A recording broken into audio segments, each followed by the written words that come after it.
ನಮಸ್ಕಾರ ವೀಕ್ಷಕರೇ, ಟಿವಿ 24+ಗೆ ಸ್ವಾಗತ.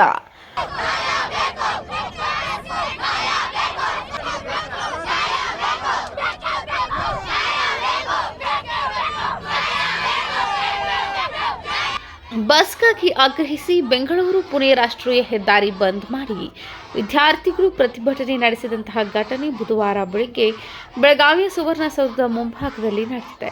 ಬೆಳಗಾವಿ ತಾಲೂಕಿನ ಕೊಂಡಸಕೊಪ್ಪ ಗ್ರಾಮದ ವಿದ್ಯಾರ್ಥಿಗಳಿಂದ ಹೋರಾಟ ನಡೆಸಿದ್ದಾರೆ.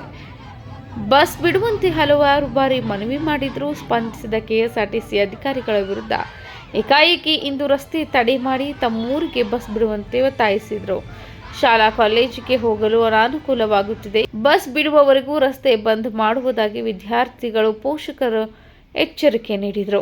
ಹೆದ್ದಾರಿಯಲ್ಲಿ 1 ಕಿಲೋಮೀಟರ್ಗೂ ಅಧಿಕ ಟ್ರಾಫಿಕ್ ಜಾಮ್ ಇದ್ದು, ಸ್ಥಳಕ್ಕೆ ಹಿರೇಬಾಗೇವಾಡಿ ಪೊಲೀಸರು ಭೇಟಿ ನೀಡಿ ಮನವೊಲಿಸಿ ಮಾತನಾಡಿದರು. ಬಸ್ನ ವ್ಯವಸ್ಥೆ ಮಾಡಿಸುವ ಭರವಸೆ ನೀಡಿ ವಿದ್ಯಾರ್ಥಿಗಳ ಮನವೊಲಿಕೆಗೆ ಯತ್ನ ಮಾಡಿದರು. ನಮ್ಗೆ ಕಂಟಿನ್ಯೂ ಬಸ್ ಬೇಕು, ನಮ್ಮ ದಿನ ಓಡಾಡೋ ತ್ರಾಸ ಐತೆ, ನಮ್ಗೆ ಕಂಟಿನ್ಯೂ ಬಸ್ ಬೇಕು ನೋಡು. ಮಳೆಗಾಲ ಬಿಸಿಲ ಮತ್ತು ಬೆಳೆ ದಿವಸ ನಡುವೆ ಹೋಗಿ ಬಸ್ ಬೇಕು ನಮ್ಗೆ ಕಾಲೇಜಿಗೆ ಸ್ಕೂಲ್ ಟೈಮ್ ಐತಿ, ಬಸ್ ಬೇಕು. ಬಸ್ ಬರಂಗಿಲ್ಲ, ಟೈಮಿಂಗ್ ಸರಿ ಇಲ್ಲ. ಬೆಳಗಾವಿ ಹೋಗ್ತಾರೆ, ಇವ್ರೆಲ್ಲ ಮಂದಿ ಬೆಳಗಾವಿ ಹೋಗ್ತಾರ.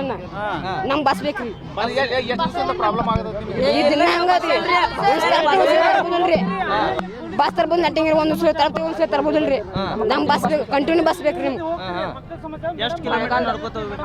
ಇಲ್ಲಿಂದ 1 ಕಿಲೋಮೀಟರ್ ಹೋಗ್ಬೇಕು. ದಿನ ಮಳೆ ಆಯ್ತು, ನಮ್ಗೆ ತ್ರಾಸ ಭಾಳ ಐತ್ರಿ.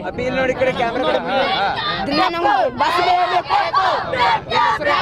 ರಾಜು ಸಾಂಬ್ರೇಕರ್.